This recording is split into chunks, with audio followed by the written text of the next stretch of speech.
Hello po mga kababayan, si Dante Maravillas. Dito muna tayo sa ating podcast, Life with Dante M. O ngayon, linggo, Father's Day celebration. Happy Father's Day sa lahat ng mga tatay tulad ko. Siyempre, hindi nawawala yung mga celebrations. Pero kami, nauna na kami sa celebration ng Father's Day. Di ba dapat ngayong linggo siya? Kahapon pa kami nag-celebrate kasi yung dinner buffet para sa Father's Day dito sa amin. Kahapon yung schedule, wala yata ngayon.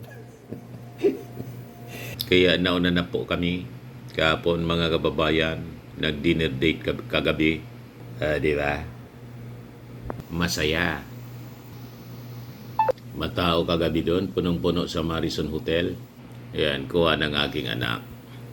Habang kumakain po tayo. Medyo kulang kami ng dalawa. Yung isa ayaw magpa-picture. Yung isa, si Queenie naman, nasa Manila kasi. Kaya hindi na natin kasama. Kung pumupunta tayo sa pumupunta kami sa Maynila, siya naman yung kasama namin ni Mrs. So yun ang mga pagbabago, mga kababayan sa family. Noong mga bata pa sila, nasa elementary pa lang, hanggang high school, lagi ko po kaming magkakasama.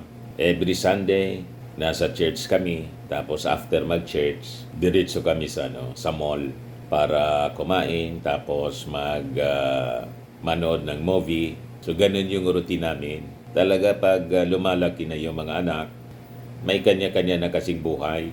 May kanya-kanyang mga activity sila. Kanya-kanyang trabaho, kanya-kanyang pinagkakasiributan, pinagkakabisi-bisihan. Di ba? Ganun talaga po Nagbabago ang lahat. Kaya tinitake advantage namin pag sila nagbisita at kami po nagkakaipon-ipon. Lumalabas kami talaga to take advantage of the situation. In most family siguro, ganun naman talaga po ang reality sa buhay. O ngayon, kasi Father's Day, magandang pag-usapan natin yung Father's Day kasi most of us, including me, basta't nakikisali na lang tayo sa mga selebrasyon tulad ng Mother's Day, Father's Day. Pero yung history ng Father's Day, hindi man natin alam. Di ba?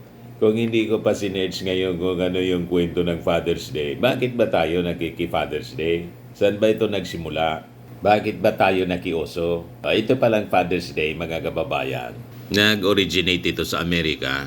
Sabi dito, Father's Day, a celebration of fathers and fatherhood, originated in the United States and is now celebrated in many countries around the world. Alam naman po ninyo ang global influence ng Amerika. Kaya yung karamihan sa mga selebrasyon sa Amerika po, nakikiselebrate na rin tayo. Kasi napakalakas ng influence sa atin ng mga Amerikano. So sabi dito mga kababayan sa history, it was first proposed by Sonora Smart Dad in 1910 in Spokane, Washington to honor her father, isang Civil War veteran who raised her and her 5 siblings after their mother's death. While it slowly gained recognition, it became a U.S. national holiday in 1972, officially designated for the third Sunday in June. Yan ang rason kung bakit Father's Day celebration din tayo. You see? So yung inception niya po, noong 1910, itong si Sonora Smart Dad, na-inspire lang siya by the newly established Mother's Day. So to create a similar holiday to honor fathers. Yan ang history mga kababayan. Kaya tayo may selebrasyon ng Father's Day. Kinopya natin, inadapt natin dito sa Pilipinas. O ngayon, dito sa ating bansa, may official proclamation pala po dito noong panahon ni dating Pangulong Cory Aquino, 1988. Yan Father's Day in the Philippines has a somewhat complicated history, evolving with different presidential proclamations. While Mother's Day was established in the 1920s, Father's Day took longer gain traction with various dates and even a brief attempt at the Parents' Day in December. The current observance on the third Sunday of June reflects the influence of American traditions and was officially proclaimed by President Corazon Aquino in 1988. Ito yung timeline niya, mga kababayan, para sa ating impormasyon. The idea of 1900 siya nagsimula. Yung idea of a Father's Day emerged globally, inspired by Mother's Day, which was gaining popularity in the 1920s in the Philippines. Then, noong 1980s, mga kababayan, yung dating Pangulong Marcos Sr. initially designated the first Sunday of December for Father's Day, while keeping Mother's Day in the early part of December. So, noong 1988, President Aquino changed the date to third Sunday of June, aligning it with the American tradition in the second Sunday of May for Mother's Day. Di ba? Ngayon lang natin nalaman, most of us, including me, kasi ako hindi ko man pinapansin yan na mga celebration ng Mother's Day, Father's Day. Naririnig ko lang kahit nasa mainstream media po ako. At saka, hindi namin masyadong sinicelebrate siya talaga. Kasi sanay tayo, celebration, fiesta. Di ba? Christmas, Valentine's Day, ganoon. Tapos yung mga birthday celebration, yan ang nakasanayan natin. Pero yung hindi ko masyado yan, iiwan ko sa inyo. Hindi ko masyado yan binibigyan ng atensyon yung Mother's Day and Father's Day. Hanggat naging tatay na din ako, siyempre pag may tatay, may nanay. Nagkahilig yung aking mga anak na mag-celebrate para sa nanay, para sa tatay. At doon nagsimula. Di ba? And we are happy, mga kababayan, na yung ating mga anak, ino-honor tayo sa pamamagitan ng celebrate ng Father's Day and the fatherhood. Doon nila kinikilala kung ano yung contribution, ano yung sakripisyo ng mga tatay sa kanilang mga anak. Di ba? Kung minsan nakaka-antig ng damdamin din. Although hindi masyado ako emosyonal. Di ba? Iwan ko po sa inyo. Pero ako hindi masyado emosyonal. Matigas ang loob ko po eh. Yan yung aking nakagisnan kasi. Yung aking kinalakihan. Yung pamilya ko kasi walang selebrasyon na siniselebrate.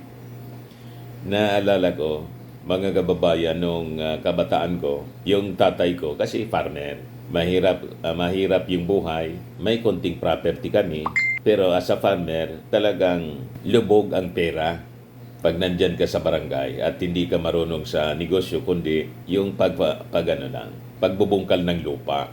Hindi tulad ngayon, yung ibang mga farmers natuto na maging entrepreneur, naturuan ng gobyerno, or natuto na rin sa buhay. So naging farmer entrepreneur, umasenso na sa buhay. Kami hindi, talagang hand to mouth.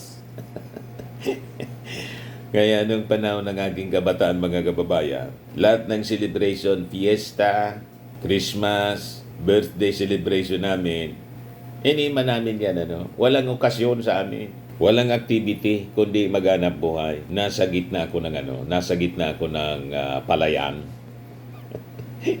Nagbubungkal ng lupa. Maybe yun ang rason kung bakit hindi ko kinasanayan. Ngayon na lang ito. Kasi yung mga anak ko, mahilig sa selebrasyon. Kaya, ayun, pag may occasion ganito, Father's Day, nakabook na para sa dinner buffet. Di ba? So, nakakatuwa din. Siyempre, ino-honor nila yung ng aking mga anak kung paano ko sila pinalaki, kasama yung aking asawa. Pero siyempre, sa akin, that is a normal and natural obligation of a father to provide the needs of your family. Di ba? Makatapos sila, mga pangangailangan, sa araw-araw, pagkain, etc. That is normal, normal obligation ng isang tatay.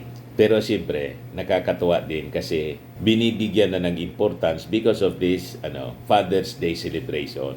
So, sabi dito, sa presente, the Philippines now officially observes Father's Day on the third Sunday of June, the same date as many other countries. Ngayon, ano yung Ano yung essence ng Father's Day? Siyempre, para i-honor yung mga tatay natin. Ako tatay na rin siyempre. At i-appreciate yung kanilang sakripisyo. At saka yung ating papel, contribution ng mga tatay sa ating society.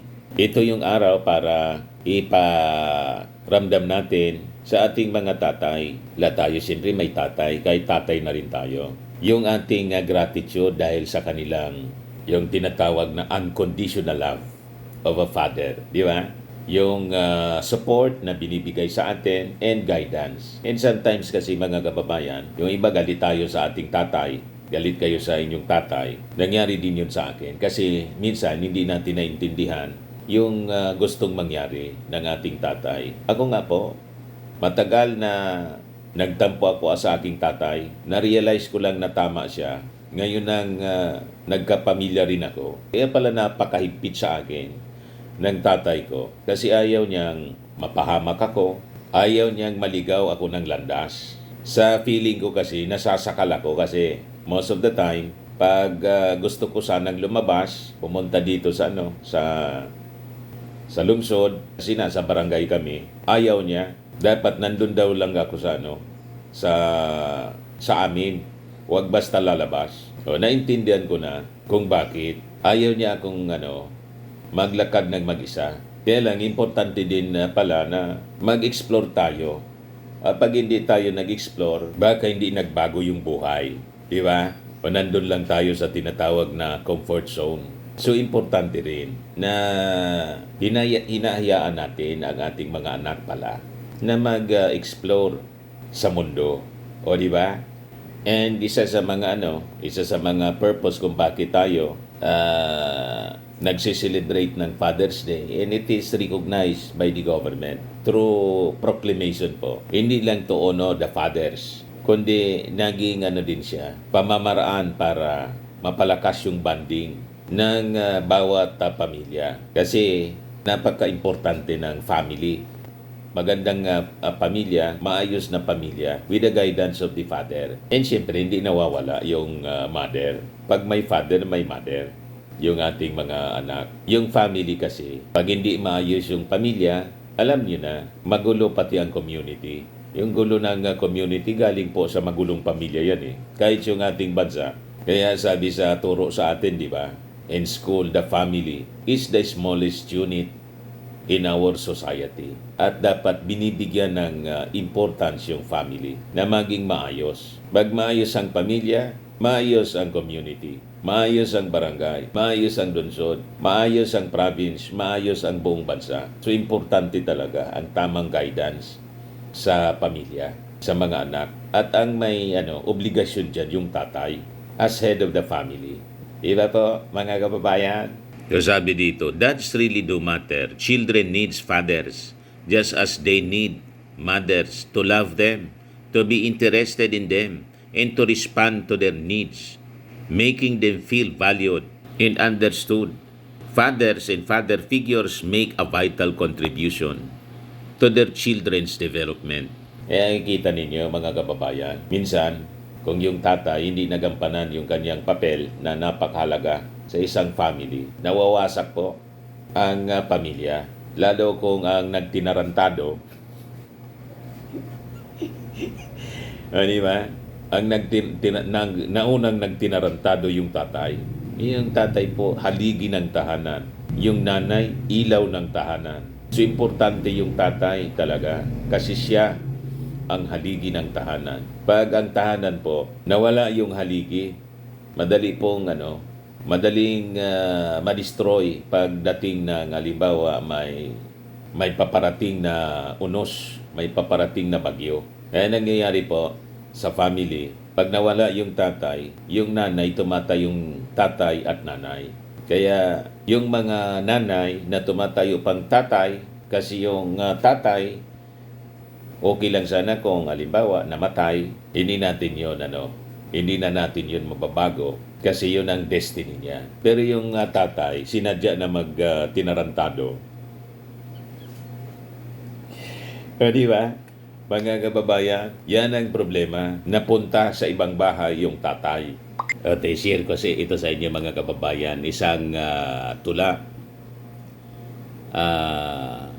para sa mga tatay. Ang titulo nito,